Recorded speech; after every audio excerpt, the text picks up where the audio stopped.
Hello students, good morning. बच्चों, business studies में हमारा चैप्टर स्टार्ट कर रहे हैं हम sales promotion and public relations. Sale promotions and public relations, ये इस मार्केटिंग यूनिट का, मार्केटिंग मैनेजमेंट यूनिट का लास्ट चैप्टर है। इसके बाद एक हमारा चैप्टर यूनिट हमारी और रह जाती है जिसका नाम है कंज्यूमर प्रोटेक्शन, और फिर सिलेबस खत्म, एक ही चैप्टर और रह गया बस। तो बच्चों, सेल प्रमोशन आज हम ध्यान से सुनेंगे। सेल प्रमोशन क्या होता है? नाम से ही क्लियर है, सेल्स बढ़ाना, सेल को प्रमोट करना। तो सेल प्रमोशन की डेफिनेशन क्या है? It refers to short term incentives which are designed to encourage the buyer to make immediate purchase of a product or service। बच्चों, ये क्या है? शॉर्ट टर्म इंसेंटिव है। सेल प्रमोशन करने के लिए, सेल बढ़ाने के लिए हम छोटे मोटे इंसेंटिव देते हैं कस्टमर को। डिस्काउंट दे दिया, रिबेट दे दिया, कोई स्कीम दे दी, ठीक है, कुछ भी गिफ्ट फ्री दे दिया। तो इस तरह से कि हमारी सेल बढ़े और लोग प्रोडक्ट को खरीदने के लिए उसी टाइम अट्रैक्ट हो जाए, खरीदे उसी टाइम कि भाई स्कीम आई हुई है, खरीद लेते हैं। बोलते हैं ना, दिवाली पे आपने देखा होगा, फेस्टिवल्स पे कई कंपनीज जो है अपने प्रोडक्ट्स के साथ क्या देती हैं? स्कीम, बड़े बड़े डिस्काउंट देती है, स्कीम्स देती है, इंसेंटिव, इन्हीं को इंसेंटिव बोलते हैं। और ये सारी सेल्स प्रमोशन के लिए एफर्ट्स हैं, टेक्निक्स हैं। इसी को हम सेल प्रमोशन बोलते हैं। क्या बोलते हैं? Sales. It refers to short term incentives which are designed to encourage the buyer. Buyer को एनकरेज करती है ये, फिर उसका दिल करता है कि चीज ले लेते हैं। कई बार जरूरत नहीं भी होगी ना, फिर भी ले आते हैं, स्कीम आई है, ले लेते हैं, काम आएगा। टू मेक इमीडिएट परचेज, के कस्टमर ना परचेज कर ले चीज, पूरा मन बना ले खरीदने का, ऑफ ए प्रोडक्ट और सर्विसेज। तो बच्चों, ये है सेल प्रमोशन, इसी को बोलते हैं सेल प्रमोशन। इसके कुछ एग्जांपल हैं, buy two get one free, 50% off. आप ब्रांडेड चीजों में देखें ऑफ आती है 30%, 50%, 70% भी आ जाती है। Buy two get one free, दो खरीदो एक साथ, क्या लो? फ्री लो। डिस्काउंट है, कोई कूपन आता है कई बार साथ, कोई स्क्रैच कार्ड आते हैं, ठीक है। तो ये सब सेल्स प्रमोशंस के हैं। तो पहले तो इसमें हमारे पूरे टूल्स भी होते थे, बहुत सारे होते थे, बट अब ये सिलेबस से निकल गए हैं। अब सिर्फ इसकी डेफिनेशन दी हुई है। उसके बाद पब्लिक रिलेशन का कंसेप्ट आ जाता है। What is public relation? बच्चों, it refers to that non sales communication. इसमें हम कोई गुड्स नहीं बेच रहे, जस्ट पब्लिक के साथ क्या बनाते हैं? अच्छे रिलेशंस क्रिएट करते हैं। Which business has with its various audience. Audience मतलब पब्लिक, आम जनता, चाहे वो हमारा कस्टमर है चाहे नहीं है। बच्चों, पब्लिक के साथ अच्छे रिलेशन बनाने के लिए हमें सबसे पहले ये पता होना चाहिए पब्लिक होती कौन है। पब्लिक में हर वो पर्सन आ जाता है जिसके साथ हमारा किसी भी तरीके का क्या है? लेन देन है, या कोई भी किसी भी तरीके से उनके साथ हमारा रिलेशन है, कोई भी हो सकता है वो। तो पब्लिक के 6 एग्जांपल दिए हुए हैं। कस्टमर भी हमारी पब्लिक में आएंगे, सप्लायर जिससे हम खरीदते हैं वो भी क्या है? पब्लिक है। जिसको हम बेचते हैं कस्टमर, वो भी पब्लिक है, जिससे हम खरीदते हैं वो भी क्या है? पब्लिक। इंटरमीडिएरीज कौन होते हैं बच्चों? मिडलमैन, एजेंट, जिनको हम बीच में क्या देते हैं? कमीशन देते हैं, ब्रोकर। इनको क्या बोलते हैं हम? इंटरमीडिएरीज। इनके साथ भी रिलेशन अच्छी होनी चाहिए। एम्प्लॉइज, जो हमारे बिजनेस में क्या कर रहे हैं? काम कर रहे हैं। शेयर होल्डर्स, जिन्होंने हमारे बिजनेस में हिस्सा डाला हुआ है, शेयर डाला हुआ है। कम्युनिटी, कम्युनिटी मतलब आम जनता। अब इसमें तो सभी आ गए, जहां हमारा बिजनेस है वहां उस शहर के रहने वाले लोग, इसमें तो सभी आ गए। मतलब हर पर्सन, पब्लिक में हर पर्सन आ गया। ये सब क्या है? पब्लिक का पार्ट है। तो पब्लिक रिलेशन क्या होता है बच्चों? दोबारा पढ़ देता हूं। It refers to that non sale communication which a business has with its various audience, हर तरह के लोगों के साथ रहता है, डिफरेंट तरह का कम्युनिकेशन। बच्चों आजकल पब्लिक रिलेशन मार्केटिंग का एक बहुत बड़ा फंक्शन बन गया है। पब्लिक रिलेशन बनाना बहुत जरूरी है, क्योंकि अगर आपके पब्लिक के साथ रिलेशन अच्छे हैं तभी आपके बिजनेस की रेपुटेशन अच्छी है, तभी आपका बिजनेस सरवाइव कर पाता है। इमेज अच्छी होनी चाहिए, सिर्फ ये नहीं अपना काम निकाला बस सारी माल बेचा प्रॉफिट कमाया फारिग, ऐसा नहीं है। आज का टाइम वो नहीं रहा। आज के टाइम आपकी रेपुटेशन अच्छी होनी चाहिए, मार्केट में आपकी वैल्यू अच्छी होनी चाहिए, ठीक है। उसके लिए आपको पब्लिक के साथ रिलेशन भी क्या अच्छे रखने पड़ते हैं। फीचर क्या है बच्चों पब्लिक रिलेशन के? पहला है सिक्योरिंग कोऑपरेशन ऑफ पब्लिक। इससे हमें एक तो ये फायदा है, पब्लिक का कोऑपरेशन पूरा मिलता है, और इनके बिना हमारा क्या बिजनेस चल पाएगा?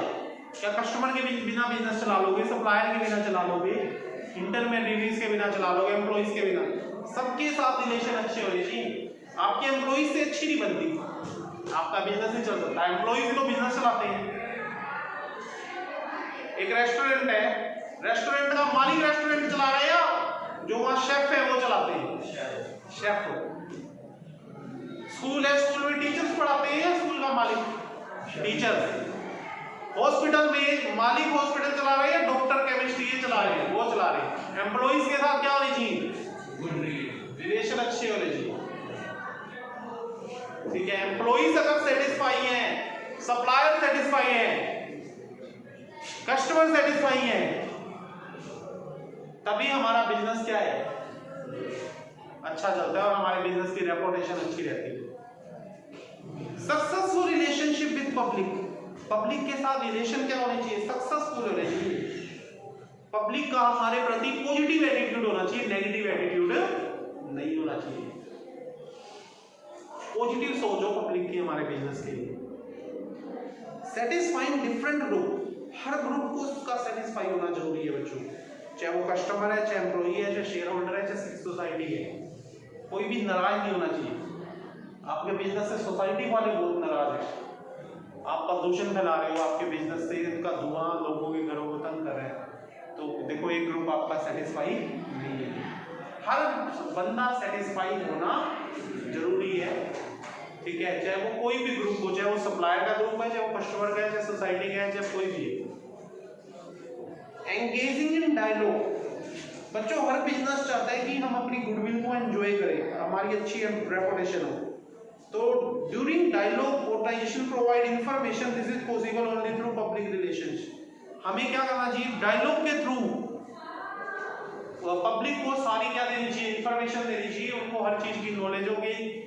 बिजनेस पब्लिक के लिए क्या सेवाएं दे रहा है, हमें डायलॉग्स, जैसे नरेंद्र मोदी है, क्या वो काम कर ले पर वो बताए ना लोगों को मैंने ये किया वो किया, लोगों को ऐसे पता चलेगा। तो हमें डायलॉग के थ्रू लोगों को पूरी इंफॉर्मेशन भी देना चाहिए कि हम ये सेवाएं दे रहे हैं। ऑनगोइंग एक्टिविटी, हमें ऑनगोइंग एक्टिविटी करते रहना चाहिए, repeat again and again. Employ को सेटिस्फाई रखना चाहिए, एम्प्लॉय के साथ मीटिंग अरेंज करनी चाहिए टाइम टू टाइम, ठीक है। सोसाइटी के लोगों के साथ मीटिंग अरेंज करनी चाहिए, जो भी पब्लिक है, कस्टमर, इनकी प्रॉब्लम को सुनना चाहिए, मतलब ऐसी एक्टिविटीज करते रहना चाहिए। Specialised activity. बच्चों पब्लिक रिलेशन जो होते हैं is recognised in the form of specialised activity.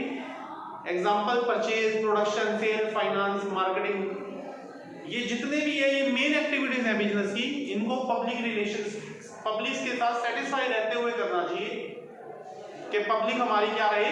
Satisfied है। बच्चों पब्लिक में पता ना आपको छियों आ गए, मैं सभी की बात कर देता हूँ, चाहे वो कस्टमर है, चाहे वो सप्लायर है, चाहे वो एम्प्लॉई है, चाहे वो गवर्नमेंट है, चाहे वो इंटरमीडिएट है, चाहे वो कम्युनिटी के लोग हैं। बच्चों पब्लिक रिलेशन अच्छे कैसे बनाए जाए, उसके टूल्स कौन कौन से हैं, पब्लिक के साथ कैसे अच्छे रिलेशन मेंटेन कर पाए? सबसे पहले न्यूज, सबसे फेथफुल तरीका है न्यूज। आपके बिजनेस की न्यूज आती रहनी चाहिए कि बिजनेस ने इसके लिए ये किया, ऐसा किया, ये अच्छा काम किया, वो अच्छा काम किया। अब मैं एक एग्जांपल देता हूँ, आप स्कूल में पढ़ रहे हो, स्कूल जो भी अच्छा काम करता है, कोई भी स्कूल हो, न्यूज में देता है, जिससे उस स्कूल की रेपुटेशन क्या होती है, अच्छी होती है, लोग देखते हैं, इंप्रेस होते हैं, उसकी रेपुटेशन अच्छी हो जाती है। कोई भी स्कूल में आज ये किया, आज इस चीज का उद्घाटन किया, आज स्कूल में ये महोत्सव मनाया, आज बच्चों ने इंटरनेशनल लेवल पे स्पीच दी, आज प्लांट लगाए, आज हमारे बच्चे इस जगह पर फर्स्ट आए, मेडल मिला, ठीक है, क्रिकेट प्रतियोगिता में फर्स्ट आया हमारा स्कूल। तो इस तरह की चीजें आपने न्यूज में बहुत सुनी होगी, जो ऐसी आती रहती है। जब रिजल्ट्स आते हैं तो रिजल्ट्स हर स्कूल, क्योंकि ये सबसे बड़ा एड का सोर्स है, स्कूल की रेपुटेशन का सोर्स है। हर स्कूल क्या देखता है, हर पेरेंट्स क्या देखता है, रिजल्ट देखता है, किस स्कूल के रिजल्ट अच्छे हैं, हमारा बच्चा कहाँ मार्क्स अच्छे ले सकता है। तो रिजल्ट तो जब आते हैं, हर स्कूल अपने अपने रिजल्ट को पब्लिश करवाता है न्यूज में, जिससे उनकी क्या होती है, पब्लिक में रेपुटेशन क्या हो जाती है, अच्छी हो जाती है। अब पब्लिक में हम लोग आ गए, स्कूल के खुद के एम्प्लॉय भी आ गए, कस्टमर कौन, पेरेंट्स, वो भी आ गए, ठीक है, हर लोग आ गए। Events, time to time events करवाते रहना चाहिए बिजनेस के अंदर। फैक्ट्री में न्यू ऑफिस खुलवाया, सेरेमनी कर दो जी, फंक्शन होते रहने चाहिए, ठीक है। अब स्कूल है, स्कूल में तो बहुत ज्यादा आप सुनते होंगे फंक्शन होते हैं, एनुअल फंक्शन, कोई farewell party, teacher day, children day होते रहते हैं। प्रिंटेड मटेरियल, बच्चों प्रिंटेड मटेरियल छपवाते रहना चाहिए। प्रिंटेड मटेरियल में क्या क्या आता है, ब्रोशर्स वगैरह, पैम्पलेट्स वगैरह, उसमें अपने बिजनेस की एडवर्टाइजमेंट करते रहना चाहिए। Speeches, time to time speeches होनी चाहिए। स्पीच में बिजनेस के बारे में, जो भी बिजनेस की अचीवमेंट है उनको बोला जाता है, इस बिजनेस ने ये अचीव किया इस साल, इतने टारगेट्स अचीव किए। तो स्पीचेस के थ्रू लोग क्या होते हैं, मोटिवेट होते हैं, बिजनेस का की रेपुटेशन बहुत बढ़ती है इन चीजों से। पब्लिक सर्विस एक्टिविटीज करते रहना चाहिए बच्चों, जिससे पब्लिक में बिजनेस की क्या अच्छी इमेज बनती है। पब्लिक सर्विस एक्टिविटी क्या होती है, कोई धार्मिक काम करवा दो, कोई मंदिर खुलवा दो, पार्क बनवा दो, दान दे दो किसी संस्था में, ठीक है। तो इससे हमारे बिजनेस की इमेज क्या होती है, अच्छी होती है। तो ये काफी टूल्स थे जिससे पब्लिक के साथ क्या बनाए जा सकते हैं, गुड रिलेशन। तो ये था पब्लिक रिलेशन। पूरे चैप्टर का नाम क्या है, sale, promotion and public relation, इतना ही था। इसके बाद बच्चों इस चैप्टर में अब आप बहुत काफी बड़ा ये मार्केटिंग मैनेजमेंट यूनिट थी, जिसमें हमने मार्केटिंग मैनेजमेंट के साथ advertisement, sale promotion, personal selling, public relation, ये सारे छोटे छोटे यूनिट्स, छोटे छोटे चैप्टर भी करें। और अब आप इस चैप्टर में सारे ये एमसीक्यूज हैं, फिल इन द ब्लैंक्स हैं, ट्रू फॉल्स हैं। जैसे ही कोई यूनिट खत्म होती है बच्चों, तो यूनिट पहले तो वो यूनिट हमें पूरी लर्न करनी चाहिए, ठीक है। जब अगर आपको पूरी यूनिट लर्न हो जाती है, एक एक कंसेप्ट आप अच्छे से वीडियो देख लेते हैं, अब आपको पूरी कंसेप्ट एक एक माइंड में सेट हो गया। अब आप जब ये true false, fill in the blanks, ये एमसीक्यूज करते हो या केस स्टडी पढ़ते हो, तो आपको अब सब कुछ इजी सा लगने लग जाता है और आपके डाउट्स होने चाहिए, ठीक है। कोई भी बच्चा यूनिट खत्म होने के बाद नेक्स्ट डे डाउट ले सकता है, 2 दिन बाद भी ले सकता है कि सर ये पॉइंट बताना, ये ट्रू फॉल्स, ट्रू कैसे है या फॉल्स कैसे है। काफी बच्चे देते भी हैं, मैंने देखा है। तो इसके बाद अगर अब आप इसको पहले अच्छे से रिवीजन कर लें, लर्न कर लें, इसके बाद लास्ट चैप्टर नेक्स्ट वीडियो में हम स्टार्ट करेंगे। Thank you students.